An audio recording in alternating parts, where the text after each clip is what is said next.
Heading into the first weekend in July, that means it's time for the Tour de France. And this year, the 106th edition starts north of the French border, the second time it has ever started in the Belgian capital of Brussels. And welcome to the tour, everyone. I'm Steve Schlanger, joined by the veteran of the studio crew, Christian Vande Velde himself, and the new guy down on the end, who, even though he's the new guy, is the oldest ever winner of a Grand Tour, the Tour of Spain, and still says if a team comes calling, he may pin on a number again. Will you guarantee us you're at least going to stay for the entirety of the tour, Chris Horner? You got me for this month. After that, no guarantees. All right, so at least we've locked that down. And other than that, the big story for this year's Tour de France is the four-time champion is out. Chris Froome crashed a few weeks ago. His season is over. However, his team Ineos, like they did last year, is still going to go with co-leaders. You have the defending Tour champion in Geraint Thomas, as well as the 22-year-old who's only ever ridden one Grand Tour, Egan Bernal. So, Christian, first question. Did they make the right call in going with two co-leaders? Certainly. I feel like this is deja vu of last year, and it worked out fine for them last year as well. I think with a younger rider, 22-year-old as you stated, I think it takes a lot of pressure off. Geraint Thomas hasn't had the best lead up to this race, and so I think that for both of them, it bodes very well for them. I think we could see a lot of deja vu going into this, just like we saw last year, as I said, and I think that Egan Bernal will be one of the guys they end up going for at the end. Chris? They have to. They have no other choice. Egan Bernal is the favorite to win the Tour de France in my eyes, and certainly Thomas being last year's winner, what are they going to do? They can't make him second, so they have to go in with two. It's the only option. So you're like Egan Bernal to win the race overall. In order to do that, and he would have to beat the defending champion, his teammate Geraint Thomas. And if you look deeper on the list of last year's top 10, check this out. Behind Thomas, places 2 through 4 aren't even in the race this year. So it kind of opens the doors for some other general classification contenders. Chris Horner, I'll start with you here. Since you like Bernal, who's the favorite on that list to challenge the young Colombian? I'm going with Nairo Quintana. I think it's a Colombian month of July. Why Quintana? He's been quiet. He's raced good. He's shown he has form, but he's shown that he's got a little more gas in the tank to give for July. So I wouldn't be surprised even if he won. I'm going to pick one of the Ineos, of course, with Egan to win, but Quintana, I think, is holding something back. He's going to come in here fresh. He's had a lot of chances to win this race and never has. Why is this year going to be different? There's no Chris Froome, for one. I mean, obviously, Chris Froome's had gone faster than anyone in this race. The Tour de France, with the exception of Nibali. When Nibali won back in 2014, he was unbelievable, great form, massive power. He was winning, basically leaving the favorites alone on the cobblestone day. When a climber leaves guys alone on the cobblestone and they go solo, okay, he didn't win solo, but he's in a small group. He's left all the favorites. Okay, so the next best guy, you look at Vincenzo, strongest guy in the climbs here that we've seen, but he did the Giro. So Nairo Quintana's coming in. He's won Grand Tours before. He knows what's expected of him. He's had a good season, not spectacular. What about his own teammate, though, Mikel Landa, who's also been a contender at this race before? Yeah, I like him too.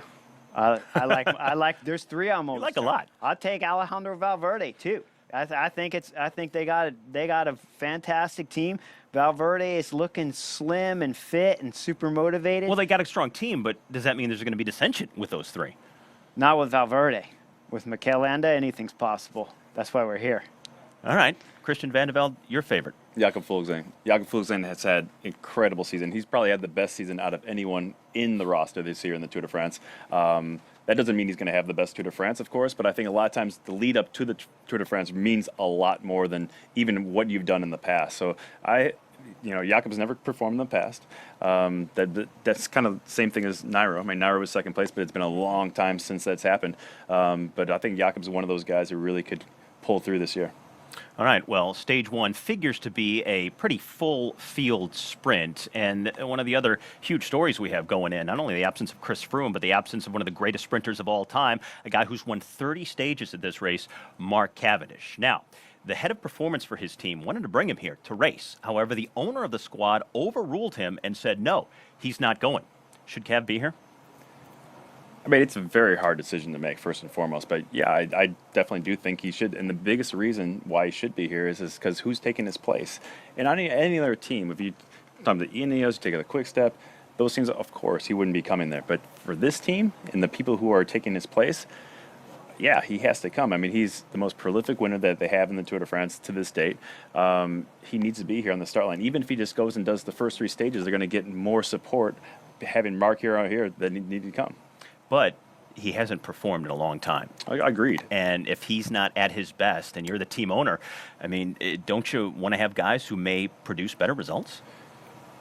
Yeah, I agree with you, but I don't know if the guys who are taking his place could produce better results, and that's my biggest question. Going forward with any kind of team, I'd always have the guys, the best people always deserve to go. Even if I'm one of those guys who's not ready to go, I don't want to be at the start line. If I'm not ready, I would never want to go to the Tour de France. It's the hardest race there possibly is out there, and there's no way that I ever want to be. So I think that if Mark truly is ready to go, and he's saying that he was ready to go, and he was just targeting really tomorrow's stage race, then yeah, he needs to go. Chris, if you're the head of his team, do you bring him? I don't bring him unless I've seen a power meter that shows something different. At this point in time, I leave him at home. If we're just going by what he says, I leave him at home for sure. One of the greatest sprinters, if not the greatest sprinter. You want to argue with me, he's the greatest. I won't argue with you. My opinion, second. I like Mario Cipollini as the greatest, but I'd leave him at home. Yeah, the director of performance was the one who was backing up, so that means his power files were looking good. Post it. Let's put it up online and we'll see, We'll see what that power numbers look like. But I'm not arguing that he's not one of the greatest. We all know he is. He's a legend. Yeah. Legendary sprinter. But I think it looks worse on the team if you send him and he can't finish stage 1. I will say, Steve, though, I think this might be one of the best things for him. I mean, I was always thinking that this is the hardest tour that we've seen in a long time, if ever. And so I was thinking that maybe this is not a good team. And I don't think he could have made it through. I agree. Truly, I agree no way, 100% right? with you there. Yeah, 100%. But I do think that this will place that chip on his shoulder yet again, and I think he will go forward and really think about what he's been, where he's at in his career, and show them wrong. If he does, and if he can't, then maybe the proof was in the pudding. Maybe it was the best thing for him to keep him at home. Well, one of the interesting aspects about this sport that makes it different from other sports is the fact that sometimes decisions are made based on publicity and marketing value of having a guy at a certain race. Yeah. Cavendish obviously has currency. He's a big name in the sport. So how much would you weigh that in deciding whether to bring him or not? I would 100% weigh that. Just like I said, even if you have him sign in day 1, you got more publicity than you might get the whole damn tour. So, yeah, I think that Mark Cavendish should be here. Even if he drops out in stage 6 up the Planche de Belfi, so be it. At least you give him a shot, and you never know what he could do at stage 1. All right, well, it's hard to believe we're talking about it, but you can't get around it. Next year, Cavendish is going to be 35 when the Tour de France rolls around. Is this the end of the road for him? We don't see sprinters go long. Yeah. And they definitely don't win at 42. So it's could be the end. I hope not. I'd like to see him give a run. He needs a few more stages, do something legendary at the Tour de France here, win as many stages or beat the great Eddie Merckx. It would be legendary. I'd love to call it. I'd love to see him back here. He's brings massive amount of energy and publicity to the tour. Let's get him back here. Wherever he goes next year, let's hope he's here at the Tour de France. Yeah, I think these next 2 months are the biggest 2 months maybe of his career. I mean, he has to really think about where he's at and with himself, with his family, what he wants to do in the next couple of years. I know Mark personally. I spoke to him before we came here, and he wants to race for many years to come. So I think that it's really, we're going to see the next 2 months, first of all, where he's going to go next team. And then, of course, if he can win, he needs to, first of all, show himself that he still can win, and then his teammates, of course. And, of course, the front office, because the front office is the one keeping him back from doing the Tour de France. So he needs to get the contract, he needs to get those wins, and he needs that mojo. Because Mark Cavendish, let's be honest, a lot of people wrote him off before 2016, and he won 3 stages. All right, well, Mark Cavendish is the marquee sprinter who is not here, but you always still get a boatload of fast guys when you start the Tour de France. Here's the list of some of the favorites and their win totals for this season coming in. Dylan Groenewegen of the Jumbo-Visma squad, the only one who has touched double digits to this point. And without Cavendish and with these names, you wonder who is going to be that dominant figure. Based on the math, you would think, okay, it's going to be Groenewegen. But is it? Who do you like as the dominant sprinter for this year's event? I still like Dylan Groenewegen. I mean, simple as that, right? No argument here. Yeah, no. I mean, I really think that Dylan Groenewegen, we both agree with this one. I think that most people agree. We actually were just riding with Trek Segafredo on the road this morning, and most of those guys agree with us there as well. So I really think that Dylan's the first guy to take down. But remember, he's coming in here as a favorite. He's expected to win on stage 1. That's different than years past. He's expected to win on stage one. True, but he's got that confidence coming in here. I think he'll be ready to go. The only thing holding him back might be the experience. First of all, like you said, having that on your shoulders, having that pressure, and then really Quick-Step. I mean, Quick-Step has the best lead-out train there is, and we can't argue that either. I mean, they have the best guys, they have the biggest horses in front of them, the quickest guys. But really, Dylan, I mean, just look at him. He's got that swagger, just like we were talking with Mark Cavendish, what he doesn't have right now, what Mark used to have coming to these races. Knowing it's like a prize fighter. When these guys come into it, they're ready to rock. No one's going to take them down. You have to have that kind of confidence when you're a sprinter. You lads ready to rock for the next 3 weeks? No. Well, you better get ready.